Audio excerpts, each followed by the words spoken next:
Welcome. This title slide is not correct. You are in developmental education. So hopefully that's where you're hoping to be. My name is Krisha Lazarevich. I'm the Director of Curriculum Management here at the Learning House. My original background is in teaching, right? I was a middle school math and science teacher, so I sort of saw education from that perspective first. I got really interested in developing content and developing courses, and so then I moved to Pearson, one of the publishing companies, and I worked in their higher ed homework assessment tools group, and I worked on the mastering product. We actually built an initial remedial product to help students who were not prepared for physics courses. It sort of had varied levels of success. We then took that and moved that to preparing students for biology courses through their chemistry background. So in any case, after that I moved here to the Learning House, and I'm very excited to be here talking with you about a developmental education program. There's a lot to be said about it, and I'm assuming that if you all are here, it's probably because you have some sort of experience with it. You're helping students who you know need this, and we really need to think of a good way that we can meet all of their needs as well as the needs of the institution to which they're applying. All right. So the goals for today really is sort of threefold. There are a lot of issues with developmental programs, right? And summarizing sort of what the numbers say, I think is important place to start. After that, we're going to talk about some of the existing models that schools are using currently, some of the advantages and some of the cons. And then at the end of that, we're going to talk a little bit about different ways that you can try and improve these programs to make them match your students' needs better. Lots of issues, there are lots of numbers. The first number that I think is worth showing you is that of all the students entering college, about a third of them are identified as needing remedial services. Okay? Not all schools are created equal in that sense, right? So when you look at the averages, certainly it breaks up differently by schools.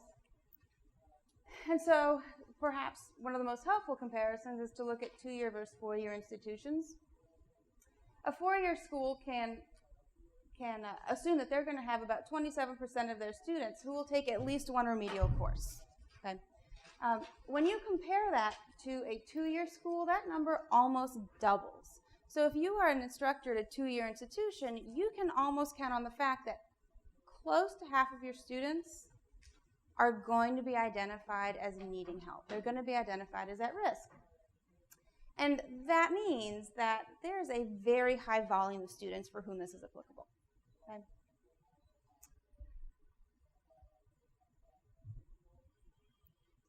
All right. This, I think, is perhaps one of the most interesting slides, which says that of all the students who take remedial courses, 80% of them earned at least a 3.0 or higher GPA in high school. And that, I think, says a lot of things. The first of which is that 4 out of 5 students who are in your remedial courses think they're already prepared. Okay? When you tell a student who thinks they're already prepared that actually you're not ready, what you're really telling them is that the system you trusted to get you prepared for school didn't work out for you. So now we're giving you a second option. We're hoping this works. That's what they hear, right?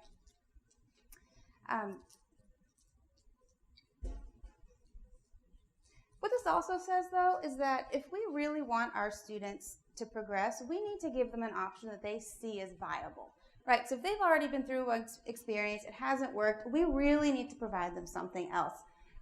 What's also interesting about this number, I think it's worth noting, is that when we're talking about the adult learner, this data makes a little bit more sense. If we're talking about somebody who's already been out of school for a little while, their GPA is no longer the most relevant piece of information that's going to be a predictor of their success. They may be rusty on some skills. They may not remember everything to the same degree that someone just out of high school would. So that's part of one of what can skew that value.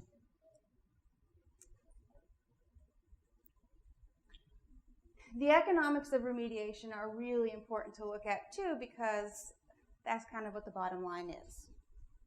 There's 2 different perspectives here. So if you look at the blue bar, that's representing the current cost of providing remedial programs to students. And so that's according to the Strong American Schools, that says it's almost $2.9 billion annually to support developmental programs. a lot of money. The orange bar looks at it from a slightly different perspective. That's from the Alliance for Excellent Education, which says if we could eliminate remedial programs, we can save $3.7 billion. That takes into account a couple of different factors, potential lost earnings, and just sort of the bits and pieces that aren't necessarily taken into account when you just look at what you're paying out.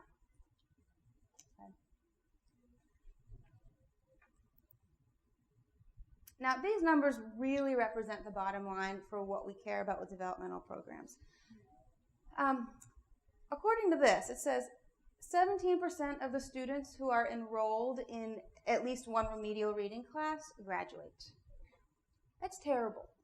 That's saying 17 out of 100 students who are in your course are going to make it through to their final goal of getting a degree, right? If you think about that from a school's perspective, what that means is if they don't even make it through the remedial courses, they're not paying you for their additional coursework, right? They're not meeting their goals, and you're not getting graduates who can then return back to the school. Numbers get a little bit better if they're enrolled in remedial math, but still not much. Just under a third of them are going to graduate. Compare that to the top blue bar, the 58%. Students who are not enrolled in remediation are much more likely to graduate and finish their goal. So that tells us a couple of things. First, remedial courses are failing. We are not remediating students. We are discouraging them from continuing. They are not getting their degrees in the end. That's the first problem.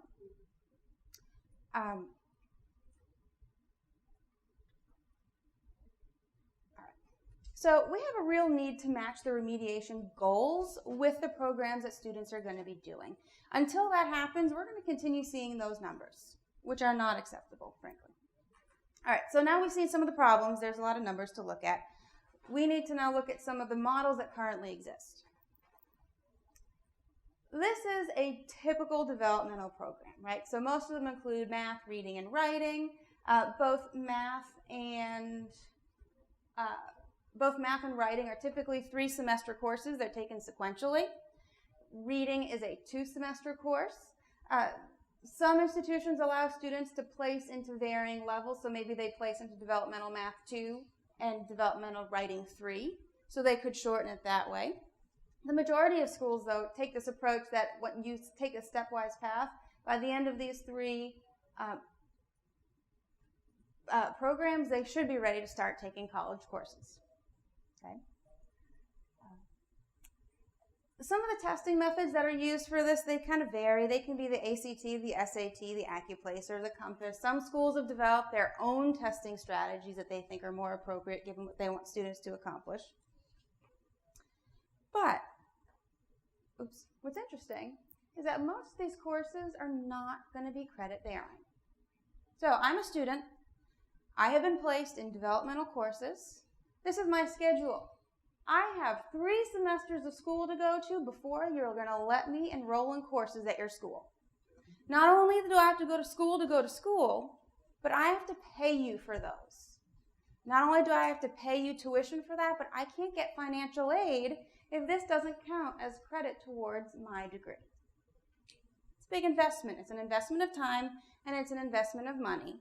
And if you are one of those students who is in the 80% that thinks they're already prepared, I have a lot of things to say about that. Not many of them are good. Okay? Let's see. I thought this was interesting. Bob Wise, who's the president of the Alliance for Excellent Education, says that it's like a track meet where you have students run another lap to get to the start line instead of moving them forwards towards the finish. And that's I think, a very fair assessment, right? One of the reasons that this model is so appealing to schools is that it's very easy to implement.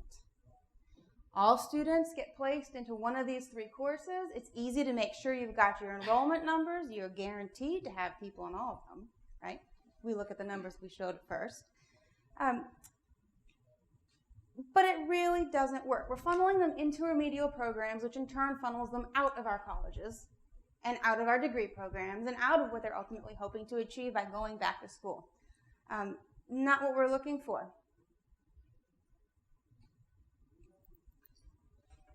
So this is the other end of the spectrum, right? We know things in education kind of move in pendulum swings. So if that was to over-enroll students in courses, the avoidance model here is saying we're going to avoid remediating college-level students altogether. And we're going to do that in a few different ways. Typically, they target traditional high school students to improve skills before they even get to college. That means that when they enroll initially, they can start earning credits right away. Sounds appealing if you're a student. There are a few different categories. They include dual enrollment. They include early college entry assessments and summer bridge programs. So first we'll talk about dual enrollment. This focuses on typically on benefiting high-achieving students who need more challenging curricula. But there's no option in the high school to do that, so then they can take courses at a college level. So that's the model. So what some schools said is, all right, if we can meet the needs of high-achieving students with this model, maybe if we tweak it, we can meet the needs of low-achieving students. So instead of enrolling them in enrichment courses, we're going to proactively enroll them in remedial courses so that they will have passed our requirements before they enroll here in the fall. It's an interesting concept because what you're doing is you're taking a struggling student and putting them in more classes.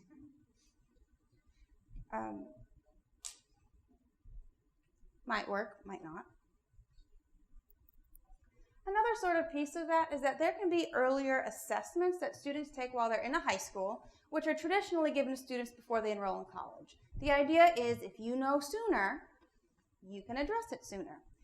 So they might give the ACCUPLACE or the ACT. In some states, they're even using the state mandated tests, part of them, to inform whether or not a student is prepared for the colleges. If they are not, that information goes back to the student, to the parents, and to the counselor prior to the point of no return when they can't do anything about it, right? So then they can make a plan. Shown some success. That might work for some students. Finally, there are these summer bridge programs, which really provide last-minute opportunities for working towards proficiency in these basic skills. So they're more common in four-year institutions, but they're becoming popular at community colleges as well. There is research that says these tend to work. They tend to work for students who are close to the benchmark to begin with. Maybe they had a rough day on the test, and so when they scored low, it wasn't because that's actually what they know. It had more to do with test-taking skills. This is really not focused towards students who are having significant trouble with coursework. This is, some people say it's the semantics, the students who don't pass, not because they can't do it, but because the assessment system doesn't show that they can. There's another incarnation of this model, which is sort of interesting, and that is some schools offer students the opportunity to come in for last-minute workshops. So they say, we're going to be giving you this placement test. Why don't you come in for a few days before then, and we'll brush up your skills. Wipe away those cobwebs, give you some test-taking strategies, help you to meet our testing requirements so that when they come in to take a test a week or 2 weeks later, they have those skills. Now, that begs the question, if you can remediate yourself in a few short sessions, are you really a developmentally unprepared student? And then it becomes an issue of box checking, right? So yes, you passed the test, which means you must be prepared. It's interesting because when you look at how some students are placed into remedial courses, you can have the same student, there are some studies that show the same student applying to multiple schools, taking multiple placement exams, and being placed into multiple levels of remediation or none at all. If we can't be consistent in placing students, I think that might mean we can't consistently identify them well.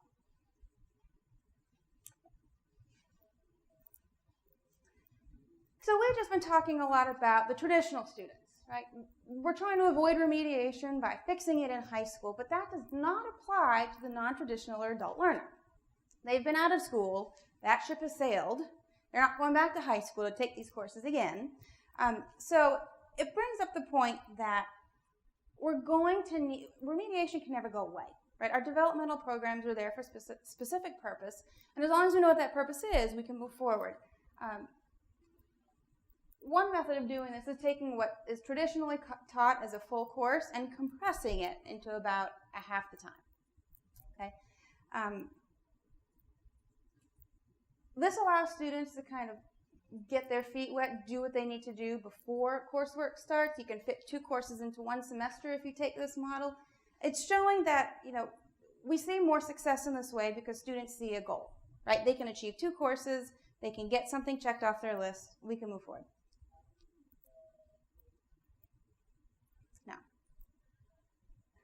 so this schedule here shows what a schedule might look like for the student who is in the compressed courses. One thing to note about this is that when you're compressing your content by 50, or your timeline by 50%, but oftentimes teaching the same amount of content, they're going to reserve this model for students who they think can manage this workload, because it is an increased workload.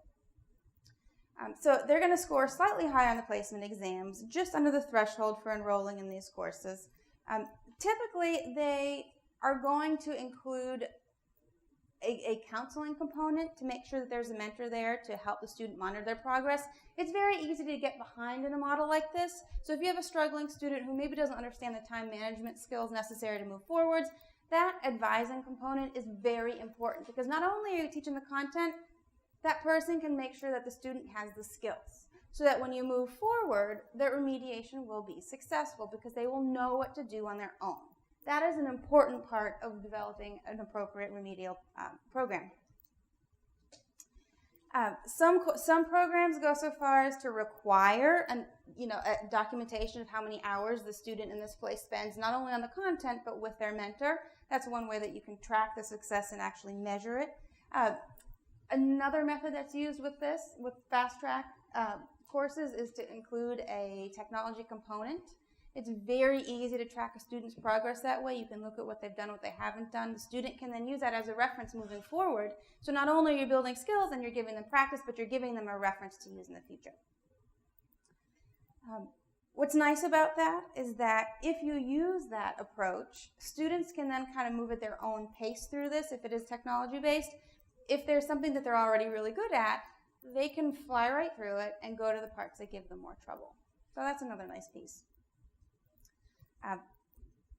One other advantage of fast tracking is that when you have to sit down with your department to figure out what do these students actually need to know, and you only have half the time to teach them, you have to be very focused on what's important.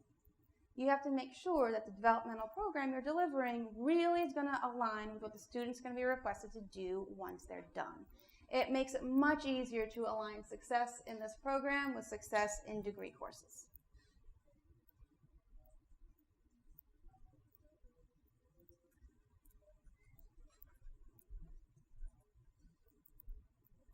Apparently we're stuck. This is really an important slide yet, buddy.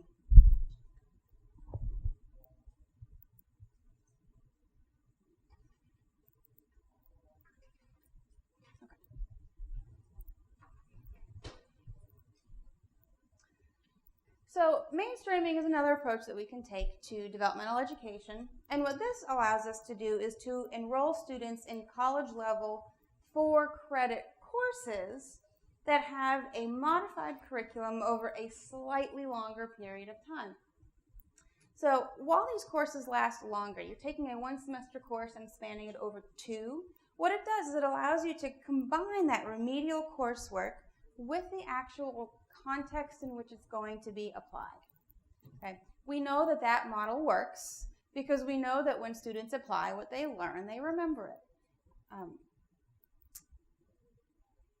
So these programs will often emphasize student-centered instruction, portfolio-based grades that translate into an application that's going to be helpful in future coursework. Again, we know that this kind of model is successful. This again requires a very thoughtful implementation to make sure that the remedial skills are actually being taught and that they are actually being applied in the same way in that same course. One of the biggest problems that institutions have with this is that if you have different instructors teaching the same course, they're told they need a remedial component, they're told that they need to have this content that the student needs in order to earn the credit, but the way that they implement that can be inconsistent. So what you'll end up with is students who are prepared for some parts, not for others, and it's not a reliable model unless it's done well.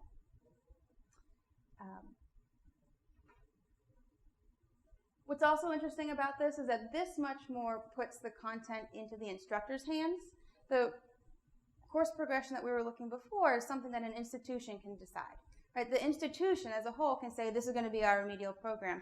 This allows it to be tailored much more specifically to what specific instructors know students are going to be doing. And depending on the program in which you're teaching, that could be a great advantage, or that could be something that provides challenge.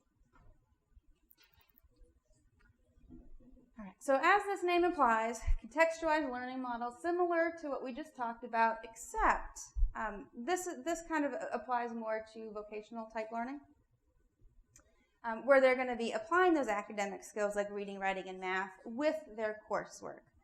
This is nice for the adult learner who has lots of experience, lots of prior knowledge. They can bring it to this model. It validates that experience as something that's worthwhile. Students are still meeting learning goals in the program. They're making progress towards their degree while they're simultaneously bolstering the fundamental skills. What's also interesting about this is that it appears through some research that students who are involved in this type of program actually expand into other types of coursework and are successful as well because they have an application and they have an interest, and so they're able to act on that interest because they have the skills at the same time. So it's kind of interesting. All right. It's not limited to vocational programs alone, though. So some schools can actually pair developmental courses with an introductory academic course. So an example, developmental reading is paired with psychology, or developmental math is paired with biology. And while the student won't get credit for the developmental courses, they will get credit for the tandem course.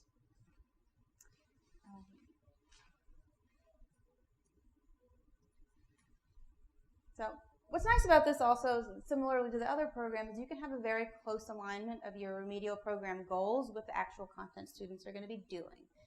It gives a student much more meaning. And remember, if we know 80% of the students think that they're already prepared, something like this is a lot less offensive because you're still letting them work, you're still letting them go to school, but you're still giving them the skills that they need. I have a question. Yes. That developmental reading, the paired course, how many credits would that be? It depends on the school. That's going to depend sort of on how you do that. Most schools will give you credit for the psychology, not for the developmental reading, but it'll be a requirement in order to be in that psychology course that you do that. There's a couple models there too. Sometimes the psychology course can be totally separate from your gen ed course, which would mean then that your developmental course and the content would typically be taught by the same person in the same cohort. There are other models where they still take the regular psychology course, but they get the supplemental help with the developmental reading. That's sort of an external piece altogether. All right. Developmental programs don't work unless students are motivated to follow through on them. So that's going to mean that if we provide wraparound support to students by giving them these various components, we're motivating them to complete it because they're accountable to somebody beyond their own hopes and dreams and goals, which are great, but they don't necessarily motivate you through all of these pieces. Most colleges offer students tutoring through learning centers. All students can use that. It's very helpful for sort of just-in-time learning. A student can't figure out a particular chemistry question, they go to tutoring and they solve them, and that's the end of that. But when we start talking about remedial programs, this tutoring component has to be a little bit more structured, right? So sometimes schools will implement a one-to-one model where, a student is assigned for one particular person to help them. Sometimes it's a group tutoring environment. It's almost always run through a learning center or an academic support center. Again, for the struggling student, this can be helpful, but really what might be more effective to the very struggling student would be supplemental instruction. And basically what this is tutoring that addresses a small group of students who all have very similar needs. So again, when we talk numbers, it's not hard to fill a class like this when you know that a third of your classes or a third of your students are going to need some sort of help. In this case, what the tutor or teaching aid is going to do is they are going to provide additional activities, additional content support that goes along with the courses that the students are taking. They're going to hold their hand the whole way through. They're going to check in during the week and make sure they're doing their work. They're going to, if it's the online component, they're going to be the ones that are monitoring that student's progress the whole way through. And really what this person is responsible for doing is making sure that the student has no option but to be successful. And they do that in a group setting. There's also an advising model that can work. In this case, each advisor is going to be given a reduced workload or course load so that they have the additional time to meet with these students individually. There's often a minimum requirement that needs to be documented for what the student and the advisor are going to do during that week. What's kind of tricky about this is because it's really more of a one-on-one model, depending on what your school is, this is really tough to implement given resources. If you have a one-to-one teaching requirement with each student and a third of your students need this, unless you're a small school, it's really hard to make the numbers work and to make this effective.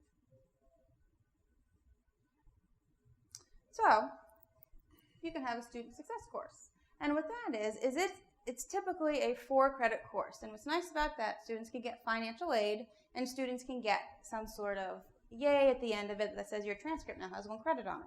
Good for you. Typically a semester long, provides a network of skills and training, gives them student services, basic advising. Some schools build into this I'm at this institution, what do I do when I'm stuck? A lot of students don't even know where to start. So it gives them those skills, gives them the resources available to them.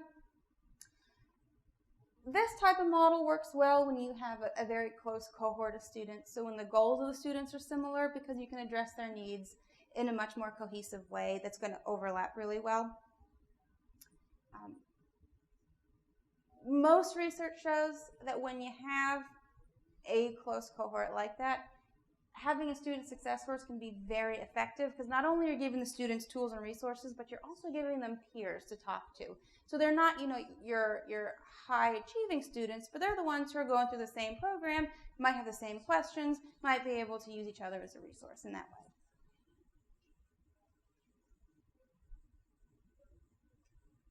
Right. Recommendations. What's important to know about developmental programs is that they have to meet the needs of your students. We know we have a lot of students in a lot of different programs, and so one of the biggest barriers to success is trying to implement a one-size-fits-all model. It's just not going to work. What's also interesting about developmental education is that a lot of times it is a bucket where you put all kinds of problems that you're not sure what to do with. Anytime you end up with a bucket mentality for a program, it's not going to work because you're not looking at the specific needs of those specific students to achieve their specific goals. So, first thing that's important is that we have to be pairing remedial courses, developmental education, with a context. Right? Students have to be enrolled in a credit-bearing course simultaneously so they can apply their skills. That's how it's going to be effective. Not only is it motivational because they're probably going to earn, they're going to earn credits out of the whole thing, but they're also going to be applying, they're going to see why this is relevant, and they're going to be seeing, oh, maybe I really wasn't so prepared. I'm really lucky I have this resource to help me get there.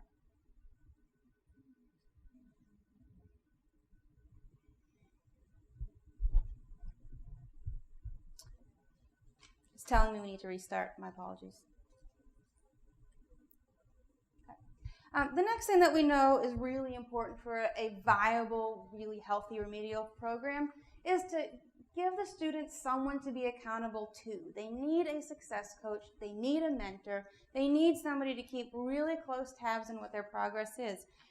A lot of times if students are struggling, they don't know why, and they don't know what to do about it, and they really need that immediate feedback of someone who they think knows them to say, yes, you're on the right path, keep going, it's hard, you'll get there. Or who says, you've taken a turn, not a problem, we'll get you back on the right path, here's what you need to do, and here are the steps you're going to take.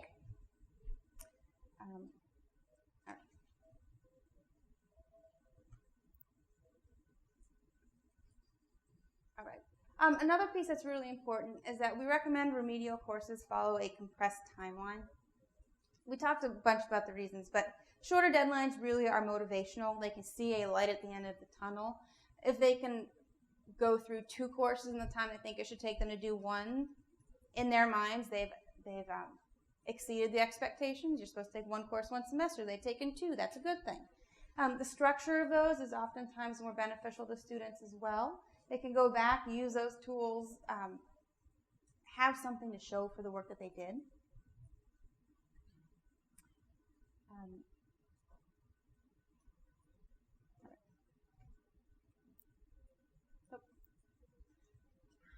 Okay, so I guess the important thing to remember about remedial programs, there really have to be 3 fundamental pieces. And if you're missing any one of these pieces, your remedial program is probably not going to meet the needs of your students. Okay, so the first one is that you've got to have really good content, right?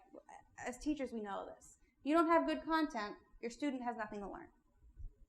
But content alone really isn't enough, because they've had the content once before, and that didn't help them.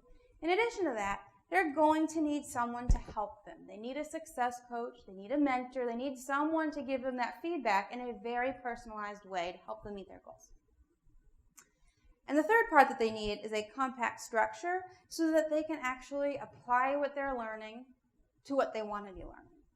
Remedial programs cannot be a barrier to letting students learn, because that's what they see it as. From our perspective, we're helping them to be successful. From their perspective, we're keeping them away from what they want to do with their lives, right? They want to make a change. They've made that choice, and now they have these extra hurdles to jump over to get there. So if we can eliminate that, all the better. Without all those pieces working in concert, what we're seeing is that developmental programs are not as effective as they need to be. And what's really important is I think all of us who are in this room feel this way, but developmental programs really matter. Because when we look at students who are looking to make a change in their lives, typically the at-risk students are the ones who need the most help. They need a structure to get there. And as teachers, we have to help them do that. From a school's perspective, it's important because if we can graduate more students, we have more alumni, we have a bigger endowment, we get more money, we have a greater, yearly fund, we have all of that stuff. But what we're also doing is we're also saying that, look, we're going to help you meet your goal. We're going to get you there. We're not going to be a roadblock between what you want and where you currently are. So at this point, I would like to open it up for any questions and answers. That part was kind of short because I'm sure there are going to be lots of questions. Yes?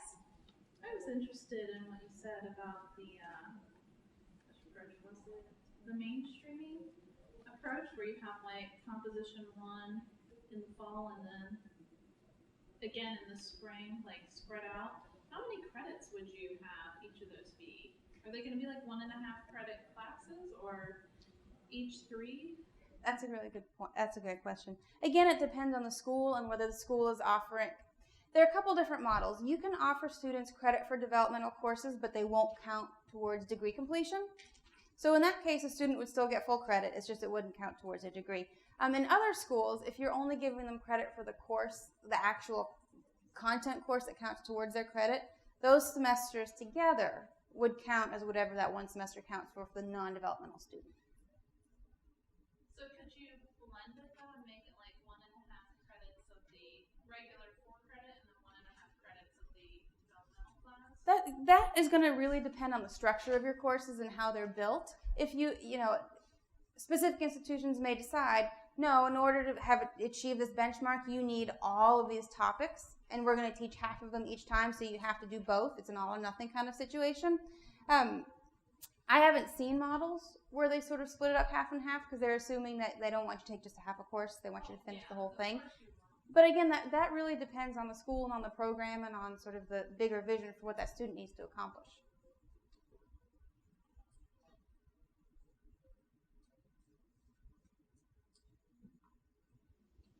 Yes? We can't at our university offer credit for remedial courses, but I got me thinking, what if we offered a certificate for that? Because it is difficult to sell a remedial course for no credit or no outcome other than learning, which is sad, but that's the fact. So what if there was a certificate course in ESL writing, which would be my situation, it's the ESL component that keeps my students back, and one in math and one in whatever language. Does anyone have anything like that, or is that viable? That's a good question. I don't actually know the answer to that. Yeah. Certainly worth looking into. It's something, and certificates, as we know, is only good for the professional organization that accepts it. Right. But at least it looks like something they're getting for their efforts. Could it be accepted at another school? Depends on the institution. It wouldn't be at ours for anything, but maybe somebody would take it. I don't know. Do you think they could get financial aid? No, I don't think so for certificate work. That's another problem, is lack of financial aid for these courses. Students are stretched already. We do have a scenario where our Language 170 class, which is academic writing for the ESL student, can be taken along with any other class, and the writing assignments in the core class are the writing assignments in the Language 170 class. That helps. They're not doing dual work, but they're getting lots of help with that. But won't help in math. Yes, you had a question? Yes, on the slide you showed us, the compact structure model or the pairing entity, say for example, the math biology or the reading psychology. Yeah. This is kind of a very, very practical question. If ordinarily intro psych or bio 101 would be 3 credit hours, the developmental part would not be credit bearing. And from what you've been working on and reading, is the amount of time expected for the pairing increased from, if we use the old model of 1 hour, 1 credit involves X number of homework hours, meeting hours, and so on. Is that the idea that that perhaps a 3 credit hour course, while still being awarded 3 credits, requires 4 credits worth of work, or something? That's exactly the idea. And again, students that are at risk already. Well, right. The hope is, though, that when you pair it like this, when you put it in context, the hope is that it ends up benefiting both of them. So it's not just additional work; it's additional support to get that work done. Right. And so if you're the remedial student, you're likely to take more time anyways. So if you can be more efficient in doing that, you're probably about breaking even, but you're seeing better results. You're getting the tools. Yeah. And is this still at the idea stage, or does this exist? Oh no, this exists. Schools are implementing this. Absolutely. Does Learning House have any classes built around this? So we are currently working on a remedial product. We will have math, writing, and reading content. The hope is that we'll be building it so that it can be implemented in multiple different models. And like we said, the success of a remedial program really depends on how it's implemented on the school level. So even if we can provide outstanding content, which we can, part of it also is really partnering with our schools to make good policy choices and programmatic choices around that to figure out how are we going to help those students move through that content and ultimately be successful. When is your projected launch of this? I knew someone was going to ask that. Yeah. As with all development, things happen. The hope is for fall. Well, 2012 or 13? well, certainly we'll have something by fall 2013. It's getting aligning the content with what our schools are asking for is the important part for us to get right, and so we're investing time into that.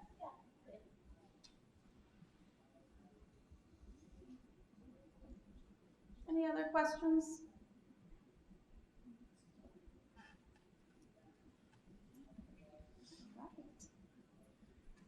Well, again, I thank you very much for your time today. I'll be here if you have any questions or anything you want to ask. And otherwise, I hope you have a great rest of your afternoon.